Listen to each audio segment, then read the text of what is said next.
இன்றைக்கான ஒரு குட்டி மினி விலாக் பார்த்துடலாம். ஊர்லேருந்து அண்ணனோட ஒய்ஃபும் பாப்பாவும் வந்திருந்தாங்க. ஈவினிங் வந்து நாங்கள் எல்லோரும் சேர்ந்து வந்து டீ வச்சு குடிக்க ஆரம்பிச்சிட்டோம். மார்னிங்கே வந்துட்டாங்க. பட் எனக்கு வீடியோ எடுக்க டைம் இல்லை. அவளும் காலையில் வந்ததுலேருந்து பாப்பாவும் தூங்கலை. ஸோ ரொம்ப டயர்டில் அவளும் படுத்து தூங்கிட்டா. சரி நைட்டு டின்னர் என்ன செய்யலாம் அப்படின்னு சொல்லி பிளான் பண்ணி சப்பாத்தியும் உருளைக்கிழங்கு குருமாவும் வைக்கலாம்னு சொல்லி பிளான் பண்ணியிருந்தோம். நாங்கள் 4 பேர் தான். என் ஹஸ்பண்டும் ஊரில் இல்லை. ஸோ எங்களுக்கு தகுந்த மாதிரி பார்த்து நாங்கள் செஞ்சுக்கிட்டோம். எங்களுக்கு அளவாக எவ்வளோ வேணுமோ அது மாதிரி செஞ்சுக்கிட்டோம். நானே மாவு பிணைஞ்சு கொடுத்துட்டேன். தேய்ச்சும் கொடுத்து காயெல்லாம் கட் பண்ணி கொடுத்துட்டேன். அவங்கள வந்து நான் குருமா வைக்க சொல்லிட்டேன். பாப்பா வரதான் நாங்கள் வந்து தம்பிகிட்ட நான் சொல்லவே இல்லை. அவங்க சர்ப்ரைஸாக கண்டுபிடிச்சிக்கிட்டோம் அப்படின்னு சொல்லி நானும் விட்டுட்டேன்.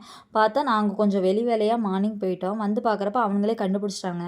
மேட் இங்கே இருந்துச்சு, டவல் இங்கே இருக்குது, மேட்லாம் இங்கே இருக்கிறதுக்கு சம்மந்தமே இல்லையே, பாப்பா வந்துட்டா அப்படின்னு சொல்லி நான் சொல்கிறதுக்கு முன்னாடி அவனுங்க கரெக்டாக கண்டுபிடிச்சிட்டானுங்க.